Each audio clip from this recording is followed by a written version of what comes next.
Obrigado, Guilherme. Bom dia a todos.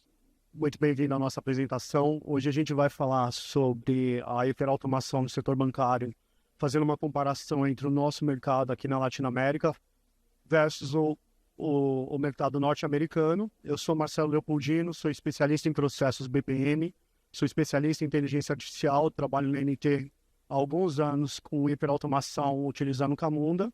Esse aqui é o Geandro. Bom dia a todos. Obrigado pela presença. Bom, eu sou o Giano Perceval, que nem o Leopoldino e o Giga falaram, eu sou diretor de operações, mas também conheço bastante do assunto de hiperautomação, transformação digital. A gente vai compartilhar um pouquinho dos cenários que a gente trabalha, quais são os desafios que os clientes trazem até nós e como a gente consegue superar esses desafios e realizar uma entrega de valor bem importante para os clientes. Mas, para começar, rapidamente, vou apresentar a NT Consult.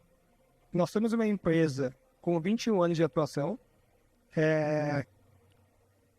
com uma atuação global. A gente tem uma atuação em todos os países da América, praticamente, na América Latina, e também temos uma operação na América do Norte, que atende os clientes Estados Unidos e Canadá, inclusive bancos. Por exemplo, os maiores bancos canadenses são nossos clientes, e vários bancos aqui na América Latina.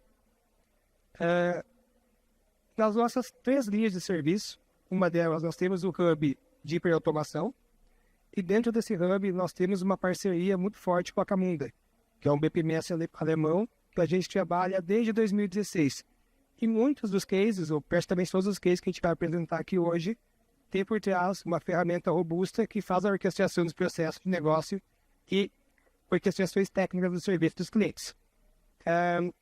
Junto com essa parceria, nós somos bicampeão de melhor parceiro das Américas, num prêmio anual que a Camunda promove globalmente, tá bom? E hoje nós somos o único parceiro reseller de toda a Latam. Então, toda a questão de licenciamento da solução, podem falar com a gente, tá bom? Bom, essa é a nossa agenda para hoje. Eu vou fazer uma introdução da hiperautomação no setor bancário como um todo. Na sequência, a gente vai fazer uma contextualização entre a hiperautomação no mercado norte-americano versus Latam. Depois nós vamos apresentar os nossos cases, cada um dos desafios e soluções que a gente teve que adotar para vencer esses desafios. A gente tem uma parte onde a gente vai apresentar nossas conclusões e como a gente conseguiu estabelecer os nossos objetivos dentro dos nossos clientes e como a gente ajudou a entregar valor. E no final a gente tem uma sessão de dúvidas e QA aqui para a gente poder conversar um pouco e ter um bate-papo mais aberto. A gente vai tentar falar a tempo de deixar um espaço para todo mundo participar, colaborar, mas se durante a apresentação também surgir alguma dúvida pontual, levante a mão e a gente vai dar um jeito de responder. Quando a gente está falando da hiperautomação no setor bancário, a gente tem que saber que hoje a customização, a experiência do cliente, ela é mandatória para aquilo que a gente precisa prover de serviços. Então, esse slide aqui, a gente trouxe informações que a gente coletou do Gartner e a gente tem basicamente 4 pontos que eu queria destacar, que são 20% da satisfação do nosso cliente é aumentada quando a gente entrega uma experiência personalizada para ele. A gente consegue ter uma redução de 90% em fraudes e em erros sistêmicos aplicando melhores práticas em hiperautomação. Isso também nos traz uma redução de custo de 200 milhões anuais em relação a problemas de retrabalho ou falhas sistêmicas que a gente encontra. E em relação à compliance, a gente está atendendo às regras regulatórias, a gente consegue uma redução de 75%, ou seja, tem 75% de melhoria em relação a esses efeitos. Tudo isso utilizando orquestração de processos com BPM, mas dentro da orquestração, utilizando tecnologias emergentes, inteligência artificial, blockchain, RPAs, algoritmos de machine learning. E o mais importante de tudo isso, para toda essa orquestração, a gente tem um conjunto de informações que antes se perdia, e agora com essas informações a gente pode ter toda a nossa análise de dados com uma estrutura de Big Data. Só complementando um ponto aqui, batendo forte na tecla da customização, tá? Estamos num momento que a gente trabalha num contexto de cliente ao centro, centralidade do usuário. para a gente poder entregar melhores produtos de uma forma mais adequada, com uma ótima experiência. Então, quando a gente traz isso para o conceito, né, traz do negócio para a tecnologia, pensa muito bem essa jornada, uma solução customizada atende muito mais do que daqui a pouco uma solução pronta que vai gerar uma limitação ali de experiência e o teu usuário vai ter que se adaptar, ao invés da gente simplificar a vida dele.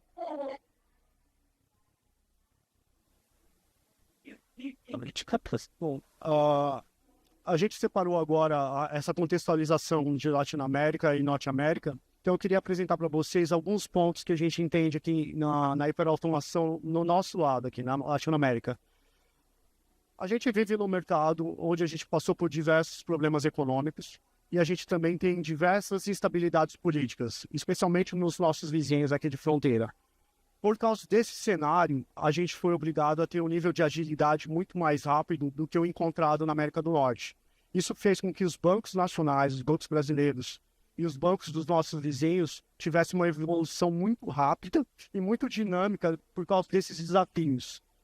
Isso representou um crescimento, especialmente nos bancos sul-americanos dos nossos vizinhos, em empréstimos e financiamentos para pequenas e médias empresas.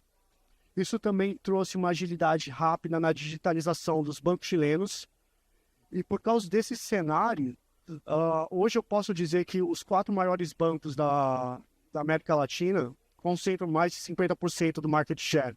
E por causa disso, os outros bancos são obrigados a ter muito mais agilidade e um investimento muito maior em relação à tecnologia bancária e à hiperautomação. Eu acho que nesse ponto, ontem eu ouvi uma frase bem impactante do um amigo, ele é VP do grande banco de Minas. E ele trouxe assim, Geandre, nós não temos dinheiro que nos permita ser tão lento quanto os grandes bancos. Então a gente precisa ser ágil, a gente precisa entregar valor para o cliente de uma forma mais adequada. Já nos Estados Unidos, no Canadá, os países que a gente fez essa comparação, a gente identifica um cenário completamente diferente. O cenário bancário ele é muito pulverizado. Eu tenho vários concorrentes, mas eu não tenho essa necessidade de fazer a hiperautomação porque eu preciso fazer uma expansão de rede. Eu estou fazendo a hiperautomação porque eu tenho muitos concorrentes e eu preciso entregar uma experiência melhor para o meu cliente. Então, quando eu estou falando de Estados Unidos, eu estou tendo um crescimento muito rápido, exponencial, no uso de inteligência artificial. Quando eu estou falando em Canadá, eu estou falando no aumento da hiperautomação voltada a entregar serviços personalizados. Eu posso usar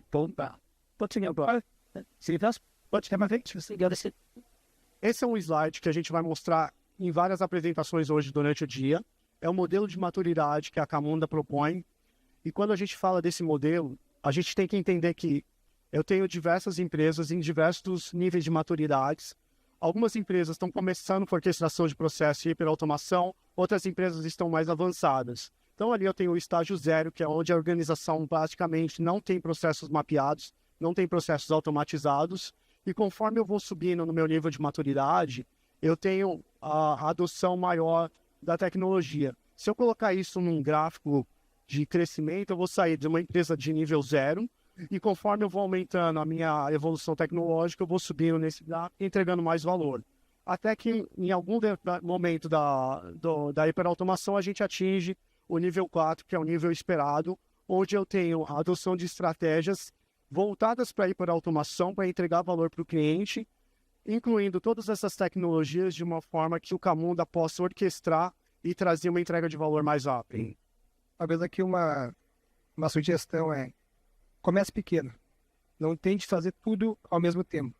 Escolha um projeto em piloto para poder mostrar o conceito para a empresa, automatize ele, mostre o retorno que está dando e vai evoluindo no ecossistema de toda a empresa.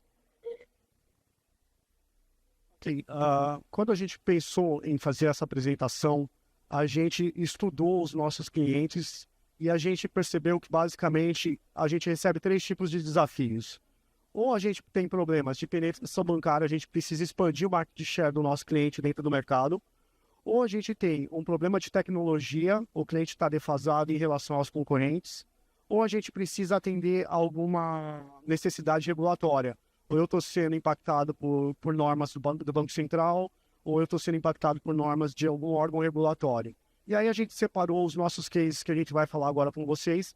A gente não vai entrar em detalhes dos nossos clientes para manter o sigilo de negócio, mas a gente vai mostrar um pouco da arquitetura, qual era o desafio e como a gente ajudou a resolver.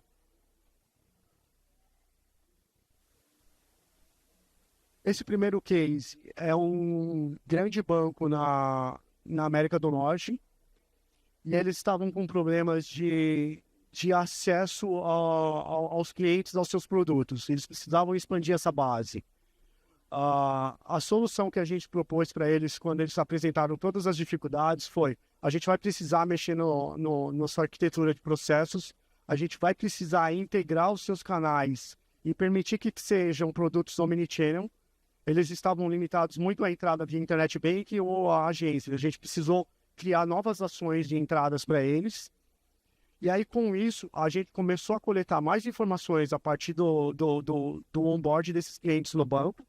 E a gente atualizou a arquitetura de processos com o Camunda orquestrando um barramento de processos e serviços, permitindo que a gente conseguisse fazer a integração desses novos processos com os sistemas legados, trazendo para eles uma experiência centralizada na gestão do processo e distribuída na entrada do cliente. Isso também trouxe mais transparência e visibilidade nas informações. No processo original do banco, todas as informações estavam concentradas em ilhas.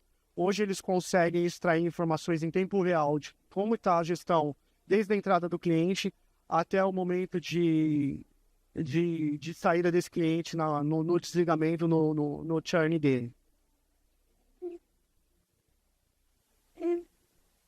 Esse aqui é um case, eu gosto desse case, que ele é um ótimo exemplo de case de hiperautomação como um todo.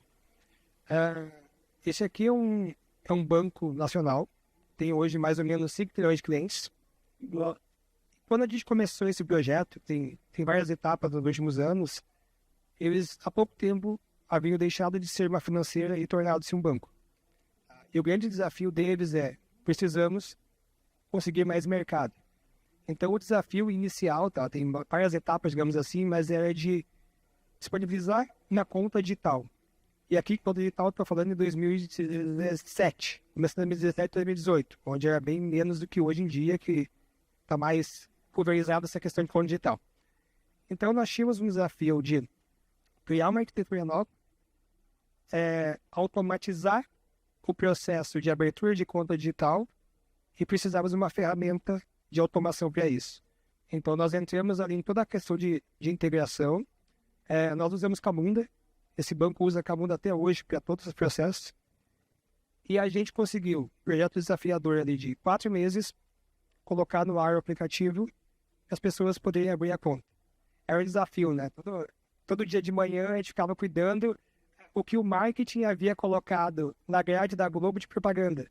Então eu digo, vai ter um comercial às 9h15, tá na Maria Braga. Aí até a gente ficava todo ali cuidando como ia ser a questão da performance, né? Mas óbvio que a gente conseguiu isso, a gente foi evoluindo, otimizando, e é o grande case. E tem um ponto importante aqui que é o seguinte: imagina uma empresa que ela até então vendia através das agências e tinha um back-office de mais ou menos umas 100 pessoas arredondando, que faziam ali a avaliação das aberturas de conta, das solicitações de crédito pessoal, crédito consignado e outros produtos. No momento que isso tem uma limitação física das agências, das pessoas indo na agência.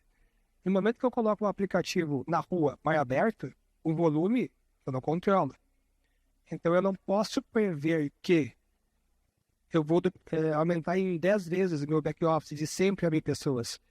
Então, no momento que a gente entende bem o processo, de todas as etapas de abertura de conta, com crédito para o cheque especial, com limite para o cartão, foi a primeira versão, a gente precisava mapear bem e colocar várias decisões automáticas ao longo do processo para evitar que um número gigantesco de propostas chegue na mesa, senão ia ter escala. Então, a TI,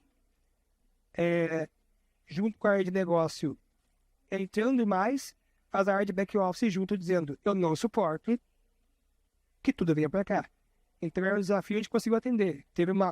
A gente, na época, a gente estava abrindo de 12 a 15 mil contas dia, e o back-office, talvez tenha aumentado 10, 15% e dava conta, porque as decisões eram automáticas. A gente automatizava, a gente tinha motor de BIOS para buscar dados externos no DataPrev não, na Serpro, SRA, DSPC, colocava essas informações para modelos de machine learning, para avaliar um risco, gerar um limite, e o cliente aprovava aquela proposta ou não. E mesmo assim tinha o time de fraudes avaliando uma possível fraude, porque os fraudadores são espertos, eles querem abrir conta, criar o limite, sacar o dinheiro e depois nunca mais usam.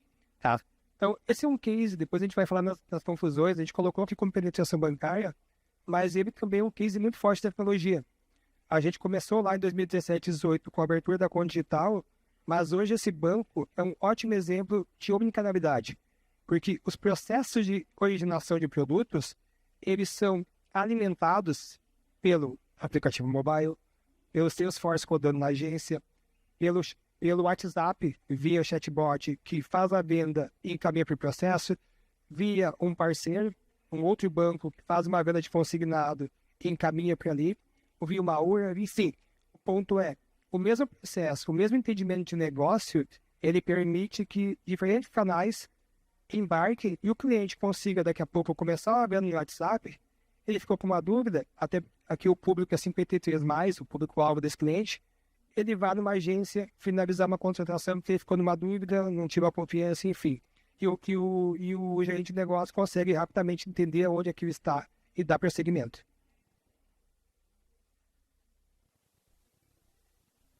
Bom, esse é um case que eu tenho trabalhado pessoalmente há alguns anos. Acredito que eu já estou há 3 anos trabalhando nesse projeto.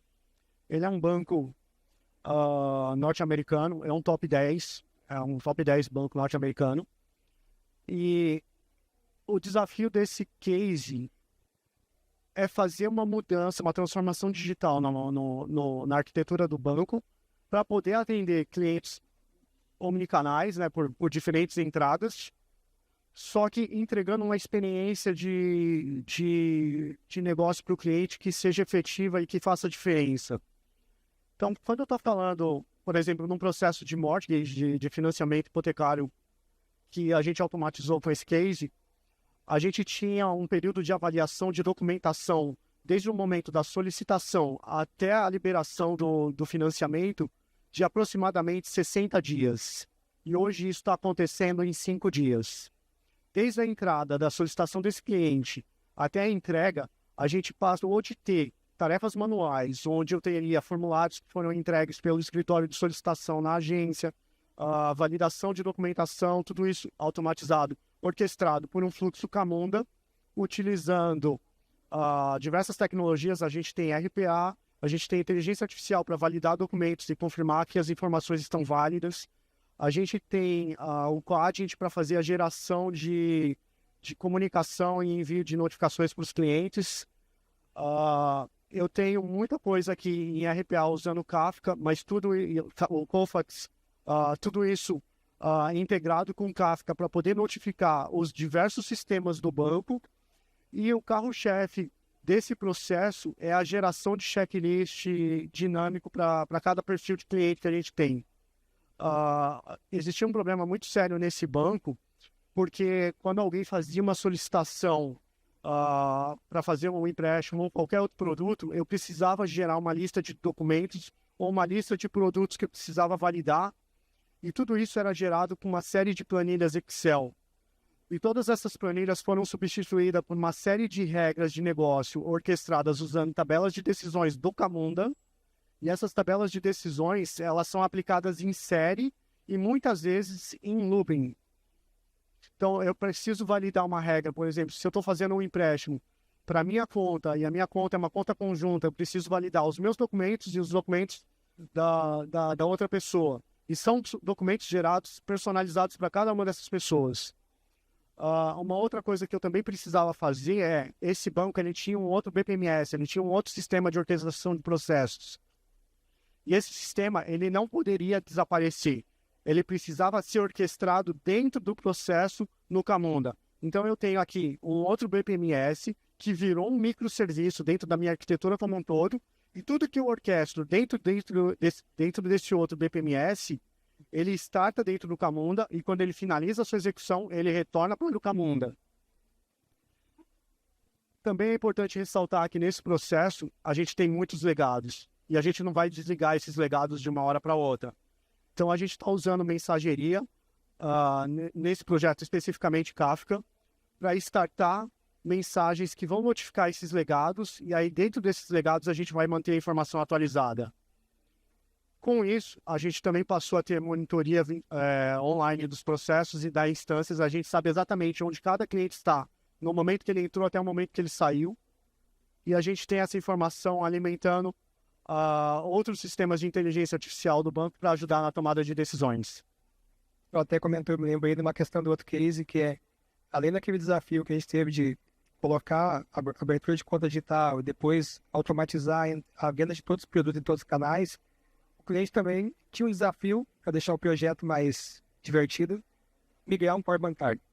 Tá? Então, isso sempre é um trabalho bem oneroso, mas qual é a vantagem no contexto de orquestração? Não precisa ser uma migração Big Bang, que é a orquestração permite a convivência. Então, tu vai migrando aos poucos, porque independente, em algum momento, tu vai levar um produto para o Core A ou para o Core B. E tu abstrai isso do teu front-end, do teu canal, e deixa essa complexidade para a camada de orquestração. E faz com que ele tenha inteligência de saber, esse produto eu levo para o Core A, levo para o Core B, ou levo para um processador de cartões que é um parceiro externo. Então é uma vantagem adicional que acaba trazendo. Esse aqui é um case latino, um cliente nosso aqui do Paraguai, que no momento era uma financeira, que usava um produto para um core bancário de prateleira, que assim como ele, mais 15, 20 empresas financeiras do país utilizavam. Como eles estavam, e hoje são um banco, eles estavam em processo de tornar-se um banco, não é escalável, porque eles gostariam de ter canais, melhorar o internet banking, o mobile banking, as agências, a experiência. Então, o desafio deles era uma migração tecnológica. E o que nós fizemos? No primeiro momento, antes de ter uma troca definitiva do core, a gente colocou algo na frente, uma camada de integração e orquestração. Então, a gente começou um piloto que era para contratação de cartão de crédito, onde a gente entendeu as etapas do processo, quais são os atores internos e os atores externos, automatizamos isso com o Camunda e criamos um novo front-end no primeiro momento da agência. Agora a gente está no contexto de mobile. Então, com isso, a gente conseguiu, mesmo mantendo as tabelas do banco de dados do core bancário, a gente protegeu ele, permitindo colocar na rua e blindamos o core bancário. Então, toda essa camada de middleware já foi construída, primeiro pela agência, e agora está pronto, digamos assim, obviamente com alguma adequação, para o aplicativo mobile. Em algum momento, se o cliente entender que realmente ele precisa tirar, inclusive, aquelas estruturas de dados, o impacto nos canais vai ser mínimo, porque a experiência já foi montada. E aí a gente pode montar a estratégia que eu comentei há pouco de vamos migrando aos poucos. O próximo produto pode ir para o novo core bancário. Então, tem essa questão de permitir. A orquestração simplifica e permite esse tipo de estratégia. Se não fosse orquestração, daqui a pouco cada serviço tem que estar definido para um dia. Ou pior ainda, deixar para o canal a responsabilidade de saber com que a API tem que integrar. Aí acaba ficando em causa a governança, trazendo prejuízos no curto ou médio prazo. Bom, como a gente fez a divisão de cases lá no começo, os dois primeiros cases que a gente falou eram um case de penetração bancária. Os dois cases que vieram na sequência, a gente falou voltando à tecnologia. E agora o nosso terceiro cenário, que são os cases regulatórios. Esse é um grande banco canadense, provavelmente ele é um top 3 dentro do Canadá. E o que acontece nesse case é, apesar do Canadá ser um país tão grande quanto o Brasil, ele não tem a sua população tão grande quanto a nossa. A quantidade de transações que esse banco faz em uma semana é o que aqui no Brasil o Itaú faz em um dia. Para vocês terem uma ideia. E por causa desse cenário, muito era executado manualmente. Existia uma série de controles dentro desse banco que eram planilhas de Excel que ficavam salvas dentro de uma rede, dentro de um diretório, dentro de uma pasta. E por causa desse tipo de ação, esse banco começou a ter uma série de penalidades de não compliance em relação às regras que eles deveriam seguir, especialmente em relação à jornada do cliente. Isso impactava demais. Quando eles procuraram para a gente, eles apresentaram esse desafio, a gente passou um tempo com eles, foi para o Canadá, fiquei com eles, a gente avaliou processos e a gente chegou à conclusão que eles precisavam criar algumas alternativas para controlar esse processo. A primeira coisa foi a criação de um COI. Eles não tinham um COI para fazer o controle dos processos. A gente também propôs um escritório de processos Camunda, muito parecido com o escritório de projetos funciona. Então, todos os novos processos que entravam nesse banco para serem automatizados passavam por esse escritório de processos Camunda, e dentro desses processos que a gente fazia nesse escritório, a gente controlava eles seguindo regras de negócios que a gente definiu para o COI. Com isso, os projetos de automação começaram a seguir uma padronização, eles começaram a aplicar melhores práticas na modelagem de processos e melhores práticas no desenvolvimento voltado à Camunda. Então, a gente passou a ter uma qualidade de software melhor no final, na hora da entrega, e processos controlados de uma forma mais eficiente. Com isso, a gente começou a perceber, mês a mês, uma queda no número de reclamações e um aumento no nosso índice de atendimento com relação à compliance. Próximo jogo. Esse aqui, a gente vai ter que dar uma corridinha aqui, mas esse aqui é o sexto case, o último case. É um case muito trabalho que a gente fez. Tem um ponto, tá? Os demais, a grande maioria dos cases, a gente trabalha de uma forma de o cliente compartilha o desafio e a gente monta uma estratégia em conjunto. Essa estratégia envolve uma consultoria, um trabalho de arquitetura e um trabalho forte e pesado de desenvolvimento, de squads, para poder atender esse desafio do cliente. O case que o Marcelo comentou, e esse aqui, que é um case de um dos maiores bancos do Brasil, é provável que muitos de vocês sejam correntistas, eles tinham uma dificuldade, que eles já usavam Camunda, porque eles entendiam que era uma forma mais rápida de entregar valor para o cliente. E atender questões internas, porque vocês estão no mercado financeiro e sabem que aqui as normas elas variam constantemente e a TI precisa de uma forma célere poder atender isso. Então, quando a gente tem entendimento do processo, simplifica saber quais são os impactos de uma alteração. Só que como a ferramenta, a primeira versão, não tinha uma robustez, acabou gerando uma desconfiança interna. E as equipes de produto acabavam não utilizando. E eles gostariam de mudar isso. Então, eles nos acionaram, a gente fez um trabalho bem interessante de consultoria, de entender as dores, fomos dando sugestões, como uma espécie de COI, como o Leopoldino comentou há pouco, e com isso a gente conseguiu deixar a ferramenta escalável, as áreas de produtos começaram a utilizar ela, inclusive a gente ouviu do cliente, ele teve aqui no nosso stand anteontem, ele comentou, Geandro, a gente está usando para tudo, a gente saiu daquele contexto e a gente está começando a utilizar a nossa ferramenta porque eles usam o Camunda para fazer uma solução interna. Estamos usando nossa solução para a contratação dos seguros. E grandes bancos assim a gente conhece, né? Como acaba adquirindo uma empresa menor, uma outra empresa, o mesmo produto ele é comercializado de várias formas por diferentes sistemas.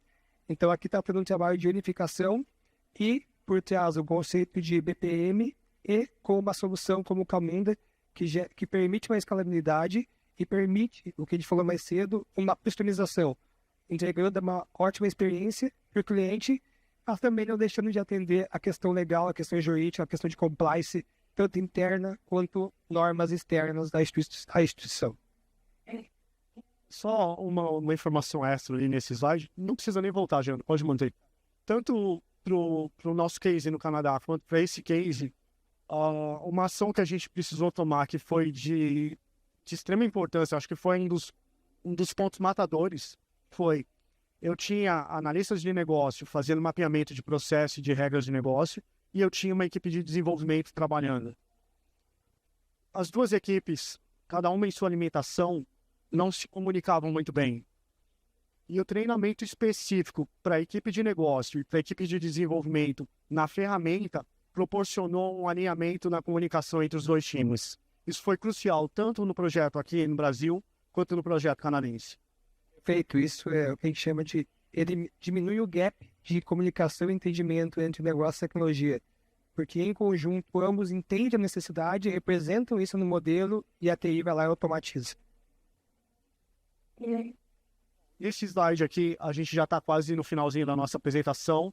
Basicamente, eu quero pontuar que os desafios que a gente encontrou na América do Norte e os desafios que a gente encontra aqui na América Latina, eles são específicos lá no caso da América do Norte. Eu estou falando de problemas de gerenciamento, falta de padronização, problemas de conformidade. Aqui eu estou falando de conformidade, de gerenciamento inadequado, precisar evoluir tecnologicamente com uma velocidade muito rápida, mas as soluções propostas, tanto aqui quanto lá, elas se assemelham no final do dia.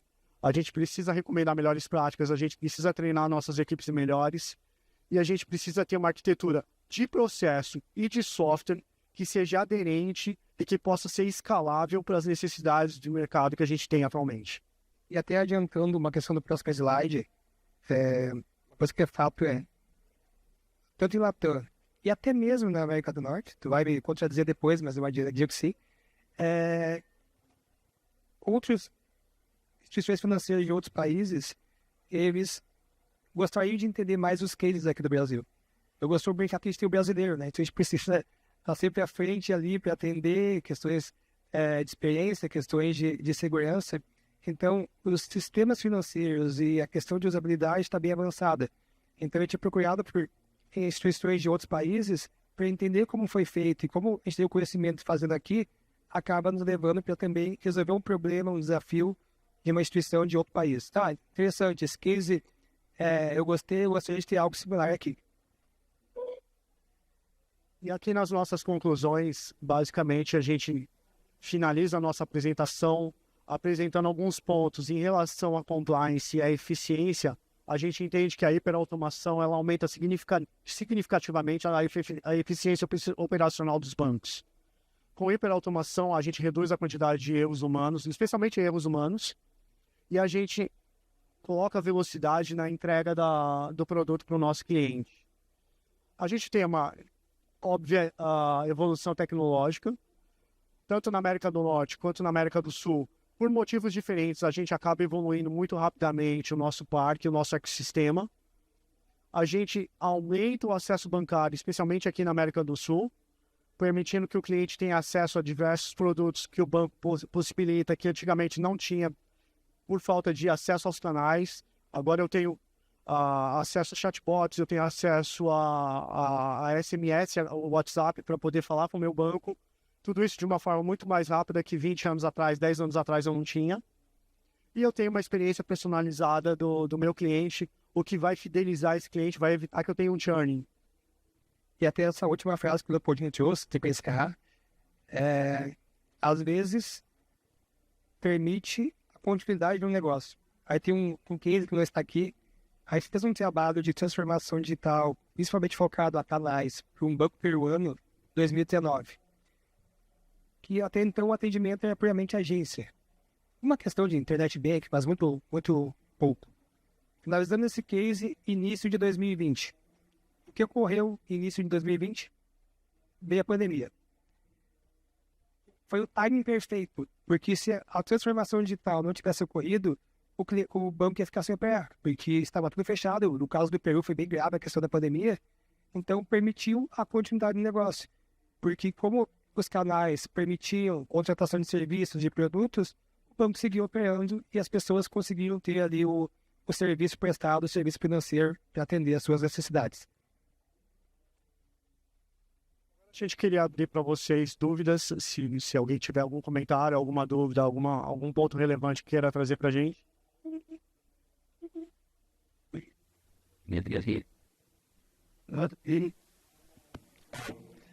Parabéns pela apresentação. Algumas empresas como a minha já têm uma hiperautomatização baseada em RPAs, né, os famosos bots. Como vocês, na experiência de vocês enxergam o Camonda ou esses processos trabalhando em conjunto com esses bots? Posso complementar? Até o nosso head de RPA está aqui, quando ele complementa depois. Mas o que a gente entende o RPA é parte de um ecossistema de hiperautomação, onde daqui a pouco ele consegue automatizar tarefas. Quando a gente entra entendendo o processo, pode ser que parte desse processo continue tendo RPA, mas a gente consegue, entendendo o processo, automatizando com o Camunda, a gente consegue ter visibilidade e governança desses robôs, para eles não ficarem isolados. Porque muitas vezes, óbvio, tem várias formas de implementar RPA, mas muitas vezes se criam robôs individuais que não têm a governança de onde aquilo está. Mas, por exemplo, no processo de uma abertura de conta, contratação de um produto, tu pode ter a orquestração, tu tem as atividades que chamam APIs, tu tem as atividades que o usuário imputa dados em tela, e tem atividades que seria para um back-office teu, que tu ainda não conseguiu automatizar com um IA, alguma outra questão, mas tu pode ali sim colocar um RPA numa fila de trabalho que vai te dar maior vazão numa fila, sem necessitar uma ampliação de uma equipe tua de back-office. Alex, você quer fazer um comentário? O ponto importante na implementação de RPA com Camunda é o fato de você conseguir, de uma maneira visível e determinada, entender exatamente onde é o ponto que o RPA está causando um funil ou se ele realmente está dando a vazão necessária, porque ele individualmente, até a palavra RPA, eu sou um cara que combate, né, o Robotic Process Automation, não é process. A gente está automatizando uma tarefa manual, uma atividade simples, que num contexto de grande volume acaba produzindo um processo. Na hora que a gente coloca o Camunda para fazer essa orquestração, a gente começa a ter um pouquinho mais de controle, independentemente das camadas de controle de processo que a gente possa ter em plataformas como o Blue Prism e o iPad, até o Power Automate. Beleza? Eu gosto que o meu head de RPA ele luta contra o RPA, mas tudo bem. Mais alguma dúvida, pessoal? Mais algum ponto? Não, fiquem à vontade. E até complementando, nosso stand está aqui na frente. A gente está se revezando entre aqui e ali. Qualquer dúvida, chegue ali, a gente bate um papo. Se ficar com alguma dúvida dos cases, a gente pode entrar em mais detalhe. Porque aqui a gente fica muito por cima, né? Então pega, por exemplo, aquele case que eu comentei a gente está há 6 anos trabalhando, tem muita coisa desenvolvida, tem muito detalhe, tem muito aprendizado, tem muito ganho que a gente pode compartilhar em mais detalhe e tirar algumas outras dúvidas também está à disposição aqui na frente. Importante lembrar que são vários cases de clientes e a gente não quer trazer informações confidenciais aqui, mas a gente está à disposição para conversar e passar um pouco mais de detalhes. Quero convidar a todos para a próxima palestra. Eu vou tirar o chapéu de especialista de processo, vou vestir o chapéu de especialista em inteligência artificial e a gente vai mostrar na prática um case de orquestração de um modelo em machine learning para aprovar ou reprovar a solicitação de um crédito, utilizando o Camunda como orquestrador e o modelo machine learning sendo treinado aqui na hora. Obrigado a todos. Obrigado, pessoal. Bom dia. Obrigado.